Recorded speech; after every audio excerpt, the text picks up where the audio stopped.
Hi FlossTube Stitchers. My vintage stitch today really took me down the internet rabbit hole looking to see if I could figure out who designed it.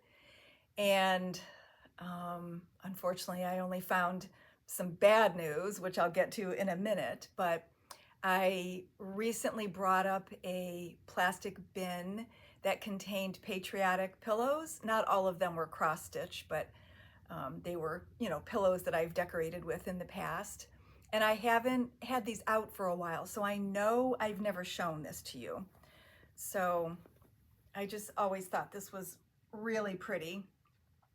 I can't remember if I provided the fabric or if the finisher did. I want to say it was from my stash, and I really love it. The back is the same as the ruffle, but I really love to use different fabrics for finishing, together in the same thing.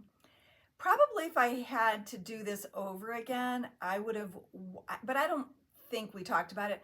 I think I would have rather had less of the cross-stitch fabric showing, but maybe that's just how my taste has evolved over time. But anyway, it was done on a coffee dyed linen from R&R Reproductions, and just with probably solid DMC.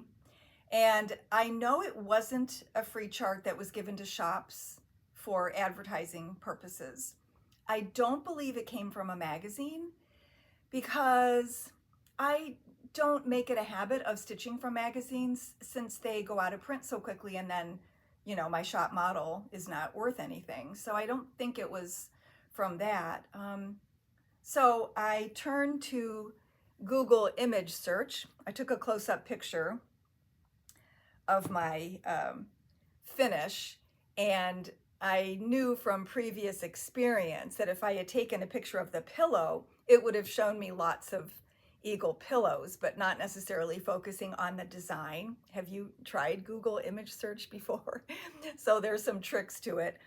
And so I just took a close-up of the stitching, and believe it or not, this picture, like a similar picture, but definitely this eagle was the first thing to show up. But then I kept on going because this did not give me the answer. So I took a screenshot of what I found. It's definitely the eagle. The bottom has been added. It was not stitched. It's definitely computer generated. And the Etsy shop is Magalina, Latvia. This is not her design. This is a stolen design in her Etsy shop. She's advertising it as a, PDF download for $3.39. And I don't know, that just really irritated me. There is a little button that you can push in Etsy that says report this object, this item, I guess it says. But I've also done some research into that and listened to other people talk about this problem in the past. And I don't think Etsy or Pinterest or other such places do anything about it unless it's actually your property. So since I never found out who designed it, I can't report it. And some of you may have looked at it and thought, oh, that looks really familiar. You might be thinking of a Threadwork Primitives chart. It's not it. The bottom of hers is different. The eagle looks very similar as far as the wings go, but anyway, if I run across it, I will tell you guys. And if for some reason it's still available after all these years, I'll make sure I either get the chart in or let you know where you can find it. So anyway, I hate seeing things that I think are stolen property. Anyway. So for the month of June, I'm concentrating on patriotic stitching. I'm doing Liberty Pillow by Tiny Modernist. Let's see how I can show this. I learned my lesson last time about lifting my right arm. I showed you my surgery scar last time, inadvertently. So this is Liberty Pillow from Tiny Modernist, and that's how much I got done in the 3 evenings. I'm doing 1 ply of the suggested, no I'm not, I'm doing one ply of the DMC colors, but like one shade darker, since I knew I was only using one strand on the 32, and also because I prefer a little bit darker blues and reds for my Patriotic. This is not available from the distributors. I got this directly from Cheryl at Tiny Modernist. I had seen it. I wish I had kept track of it. I had seen somebody's finish, I think, on Instagram, and I didn't know. You know how you can follow people, but you're not necessarily like friends with them? I just can't remember who it was right now, but it was listed as a Tiny Modernist, and I checked all the distributors and nobody had it.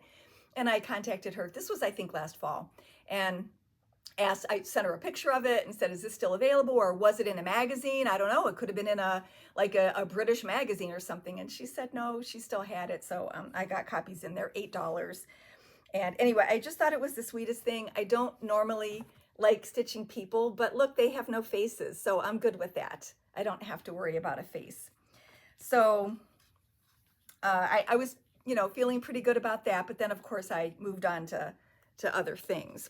And I wasn't sure what I was going to show for a new shop model, but I decided, since it was also a Tiny Modernist, I would go off script here and show you something that's not patriotic. So this is a model that came in like probably a couple months ago, but I've been saving things for the right time. And this is Spooky Halloween Bell Pull by Tiny Modernist, stitched by Marlene Oleniak. You know her as our Halloween stitcher because that's her birthday. And I'll show you the whole thing. It's so cute, so bright and colorful. I love the frame. It's simple, but it still has some texture to it. Of course, it was framed by Bonnie here at Valley Framing. So anyway, I thought that was perfect to go along with the Tiny Modernist today. And the gift I'm offering this week is either that bell pull chart or any of her other ones. So I only have 2 other ones to show you. Like I said, I hadn't really planned on doing this, or I would have been better prepared. But she also has Jolly Christmas Bell Pull. And I had Summer Bell Pull, which I think is the last of the 4 seasons that she did. So you can look up her website, tinymodernist.com, because I'm not sure whether the distributors have all of her charts listed. So you can get any of the 4 seasons, or the Spooky Bell Pull, or the Jolly Christmas one. And then the other 2 that aren't holiday are Sewing Room and Moon Phase. So you can look those up, and we can probably, well, no, actually, no, I don't want you to have to look it up while you're commenting. So I'll just let the winner have I'll have a discussion with the winner when the time comes, because I think I have a different question for you this week. But anyway, when you answer the question at the end, this is what you have an option for. Okay, so let me get rid of that. All right, then on Thursday and Friday, I guess I'll show you the whole thing. I went back to working on Patriotic Quaker by Primrose Cottage Stitches. I have to say that slowly because I have slurred that or said it wrong before. And I'm almost done. In fact, I picked out a frame with Bonnie yesterday. So my goal is, well, the plan is it's going to be done for me to turn in on Saturday. So I just have a little bit more to do. I have some red to add down there, some red to add up here, and some this to finish, and then a little bit more white to fill in different areas. And then I asked Bonnie what she thought about this idea. I had seen this done in the Primrose Cottage fan group on Facebook, and I saw that some people had done the 1776 in blue. And the first person that posted it that I saw, I commented, "Oh, I love the blue," and I had just finished stitching it in white, like literally either that evening or the night before. I'm like, that's the part I just finished. But when I talked to Bonnie about it, she looked at the picture and looked at it in person, and She said she liked it that way because it didn't scream at you, and also it balanced the white out. So once again, I decided to trust the designer, and I'm going to leave that in white. So that will be, I think, just one more evening of stitching, and then that will be turned in on Saturday. We chose a frame that I think she can get easily, so it's not one that's going to take a few weeks to come in. So that's my putting pressure on myself to finish that so that she doesn't have to wait for my stitching. All right, then on Saturday night, for the last 2 weeks, we've been watching movies. My husband and I used to always watch at least 1 or 2 movies a week. Back in the day when we used to get the Netflix by mail. And they stopped doing that back in September, but we still don't have a true smart TV in our family room. So we don't stream anything right now. And trying to find free movies on demand is much harder than it was. They're just charging for everything now. So we don't watch movies as often as we did before, but I was just really feeling sad that we just, kind of separated 8 o'clock and he goes upstairs and watches TV in the bedroom, and then I stay downstairs and stitch. So I've been trying to find movies for us to watch. So when we watch a movie, it's probably an hour and a half. Sometimes they're 2 hours, but he doesn't like really long ones. But it takes time out of my stitching time. So that's another comment that somebody made last week, was that it might depend on what they're watching on TV, and I totally get that. There's a reason why I didn't get hooked on too many sitcoms, because I totally miss the physical humor if I'm busy stitching. So I tend to watch things that I can just listen to, and I always kind of made it a rule for myself that if my husband and I were watching a movie, then the lights were off and we maybe had snacks, a bowl of popcorn or brownies or something, to eat, and that I just watched the movie with him and I didn't stitch and didn't have my light, aimed at his face or anything. So this Saturday night when I was watching the movie, it was okay. It was fine. It wasn't the best movie we ever saw, but it was fine. But I was playing solitaire on my iPad, and he goes, "Are you still watching this?" Because I think it was boring him. The movie was Best Sellers with Michael Caine, and he doesn't always like movies that take place in other countries. I don't know. Maybe he doesn't get the accent, or he misses some things. He's a little hard of hearing. So anyway, he's like, "Are you still?" Yes, I'm still watching this. So I felt really guilty because I don't normally do that, but it cuts away from my stitching time. So what I decided to do last night is to get out a previous whip where I just had little bits to do. So I've shown you some of these in the past. I said I'm going to do, except for maybe the tea and the travel, I'm going to do all of her festive fobs. I have little bits and pieces started of a bunch of them. So I had some of these started, but I had some issues with them. So this one, there's a tail on the front, and I will explain that. If you see a little white tail, I left it there on purpose. So her green was Oscar, and I had stitched the Oscar on many of these Patriotic ones, and up close it looked okay, but Oscar is very drab.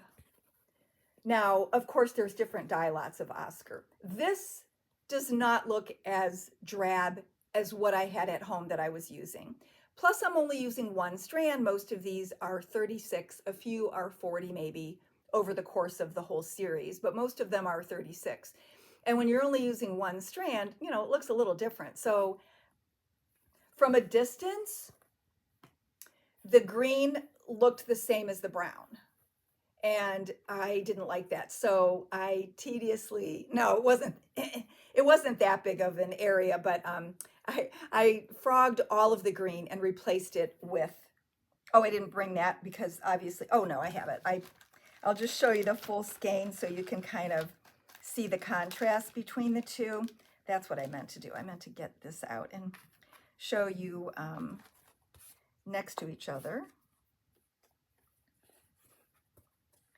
Now, had I started with grasshopper, I might have thought, oh, that's going to be way too bright. So I did Oscar because that's what it was called, you know, that's what it called for. But in the long run, the one strand does not look as bright as, you know, the whole 6-ply skein. So anyway, I took all the Oscar out and replaced it with grasshopper. So this little white tail here was to remind me to tell you another story. So some of the things that I have finished that need to be framed are in a pile that, you know, they need buttons or charms sewn on, or they need all my tails tucked in the back. And I mentioned that again to her because there are tails on the Patriotic Quaker there. And she said, she was judging me. She said, you know, you really should just do that as you go along, and then you won't have all of it to do at the end. But the tails are usually, they're usually the beginning, because I have nothing to wind under it when I'm first starting a piece or when I'm first starting that color. And I told her that, and she just kind of shrugged. Well, in this case, I'm missing one white X. Bonnie, that's why I leave tails, because I only have half an inch. I pulled it out thinking that maybe there was enough that I could squeeze an extra stitch out of it. So I pulled out the last, I pulled out the tail and then thought about how I could, no, there's not enough space. So I'm either going to have to put in one stitch, which is ridiculous. How am I going to anchor it? Or I'm going to take out all the white and do it over again, but the red's already there. So I run the risk of, you know, contaminating my white floss. So that's why I leave my tails on the back until the end, in case I screwed up, which doesn't happen that often, but it does when you're not prepared. All right, so that was one of them that, well, I could have called it finished, but I need to put that one white stitch in. Then these were mostly done. One of them's upside down. I don't know, it's just the way I was holding the fabric at the time, I guess. So I took out that green and I took out that green. It was just a little bit, but to me it made all the difference. It looked so much better. And then the middle one, the bell I had all done except for the actual gold part of the bell.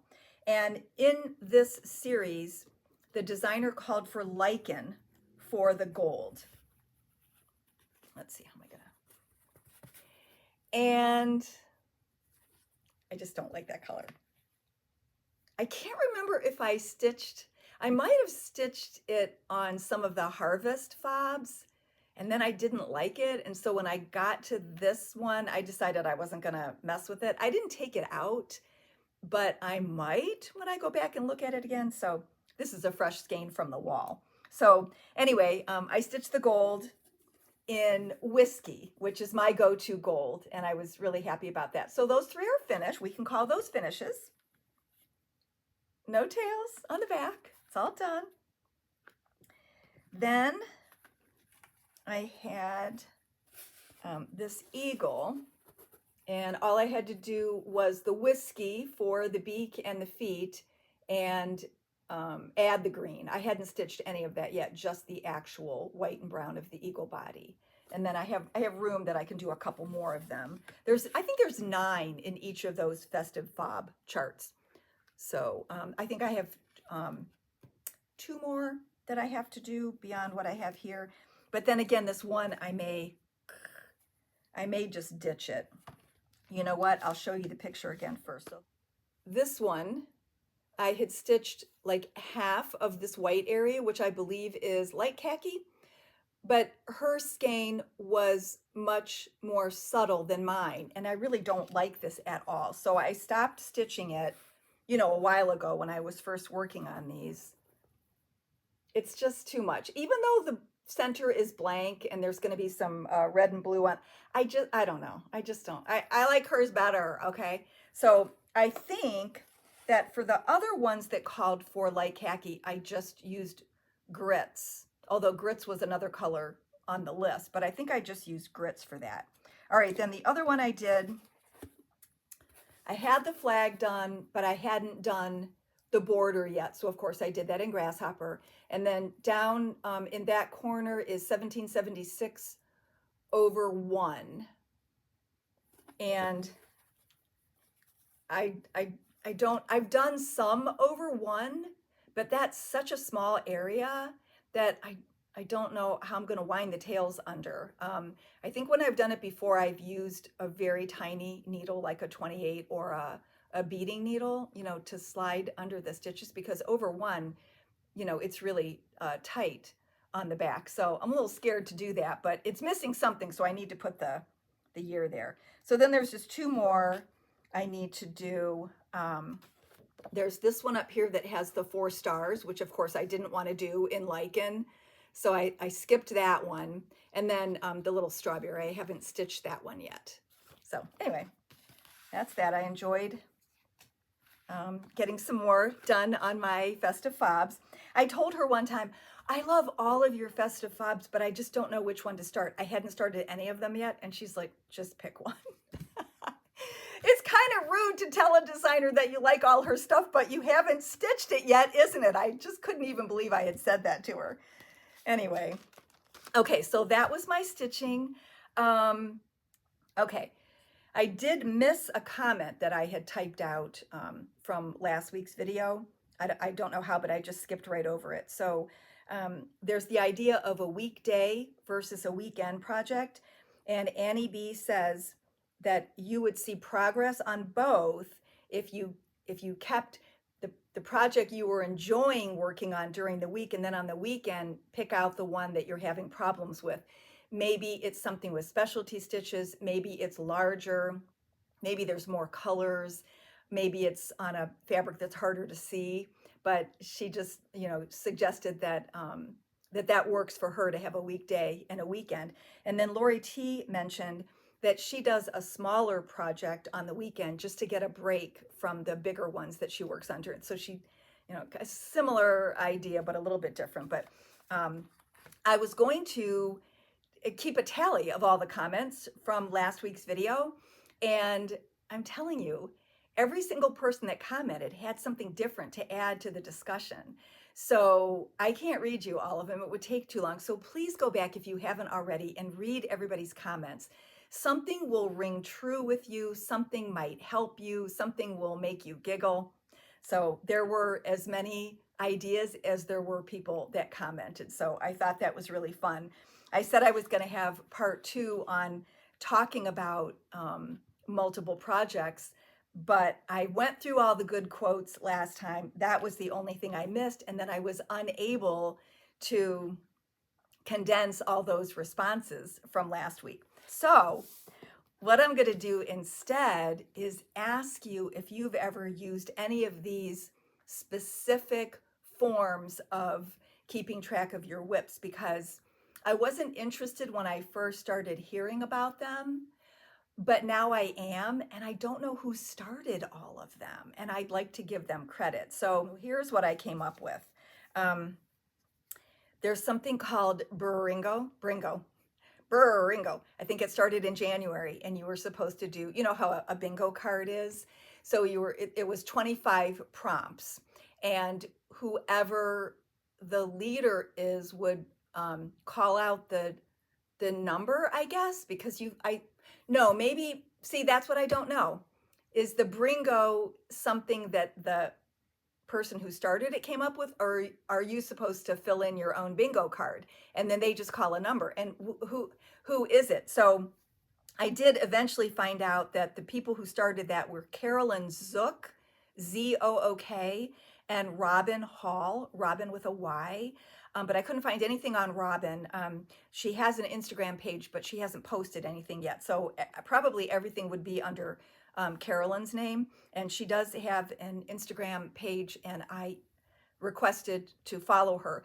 I also looked on Facebook, and she has commented a lot in Facebook groups because it showed me a list of all the places that she had maybe shared her stitching. So I can probably, once I'm friends with her, once she agrees for me to follow her on Instagram, maybe I can message her and ask all about that.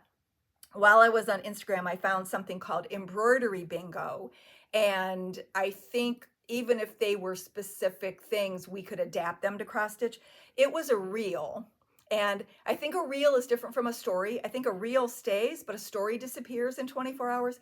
I sure hope so, because I think all I got was a screenshot and it wasn't even big enough for me to read, I don't think. It was just for me to remember later. Then I've seen several people or heard on FlossTube videos people talking about the mini decision wheel. And there is such a thing on the internet, but I don't know if it's something that you have to create. Like, do you have to pay to create it? I didn't look into it anymore. I just saw that there is a website and you could look at other people's, or you could do your own, or you could, I don't know, you could get a custom, I don't know. I don't know if you have to pay for it. You know me, I'm not paying for anything. Okay, then on Facebook, I found Extreme Cross Stitch Challenge, which is a group you can belong to. And then there's a free cross stitch challenge. Okay. Then there's March Madness, which I think was started by Steel City Stitchers in Pittsburgh. I want to say they did it. Then there's a magazine monthly challenge. But, you know, I don't stitch from magazines, but I could use the Just Cross Stitch Christmas and Halloween issues if I wanted to. So I was going to look into that. I think both of those, you know, are free things, but I just, you know, you have to find out where it started to know who to follow to get the rest of the instructions. Then there's WhipGo. Is WhipGo an actual thing from a person, or did they start the idea and everybody does their own WhipGo? I've heard people say, oh, they called number 17. So I think it's something that somebody started, and I think it started on Instagram. Then there's 24 hours of cross stitch, which I believe I know who started that. And that's something that you can probably hashtag. Although, you know, hashtags have changed. I've heard other people talk about this. You don't find things as easily as you used to by using a hashtag. Sometimes it comes up no results. And I'm like, oh yeah, there are results, because I know people that are doing this. All right, then on the internet, I found hannahhandmakes.com. She has 100 days of cross stitching challenge, which I believe is free, but there might be something else that you could do, like a booklet or something that you could download, or pages to put in a notebook. Then there's creativelycrafting.com, and you have to join it, but it sounded like a lot of it was free. And then they have, again, I think they have other things that you can purchase. One was a page on stitch counting goals. So like they would say, do 100 stitches on, I'm not counting my stitches because I'm not going to take the time to figure out how many it is. But I could adapt it to what I'm doing. And then they had another one that was a Stitcho board instead of bingo. It was a Stitcho board. So I might look more into that. If you've done any of those things or something different, and you would like to suggest that or tell me what you know about them, please put that in the comments. And if you still want to be in the drawing for the Tiny Modernist chart, just tell me that you don't do that. You've never done any of those. It's fine. Whatever you say will put you in the drawing for that. So that's all I had to say about the, you know, how do we handle multiple projects. And then next week, I think for sure, I'm going, oh, I didn't, oh yeah, here it is. I had it in front of me this time to tell you. I'm going to talk about why we don't finish things. And is that okay? Or how can you change that? What hurdles do you need to get over? And the article was by Provenance Craft Company, and her, I believe it wasn't the title of the article, but she has 4 things that she think will help you separate your whips. And it's finish, frog, salvage, or donate. So that's what we're going to talk about next time. Okay. Then I did have one quote that I wanted to read. Remember when I said Eileen S. Told me that I have good consequences by having multiple whips? So she had another comment this time. She said, hi, Shelly, I have quite a lot of whips. I look at the pile philosophically. I started them when they sparked my interest, worked on them a lot and learned a lot, then put them aside to try something new and different. I do finish many of them eventually, going between old projects and new ones. I look at my WIP collection as another type of memory palace, scrapbook, photo album. And I thought that was a great way to look at it. I have decided to ditch some of my older projects. And next week, we'll talk about ways that we can recycle something. But I just thought she's so smart. I so enjoy our conversations together. And I'm always telling her, you shouldn't be standing here talking to me in the shop. We should just go to lunch or something. She's just she's a fun friend to have. And her daughter and my niece just had babies, and they both live in Denver, and we're maybe trying to get them together sometime. So anyway, thanks Eileen for that comment. So that's all I have for today, and answer the question if you want to try to get one of those bell pulls. And happy stitching this week, and we'll see you next time. Thanks for watching. Bye-bye.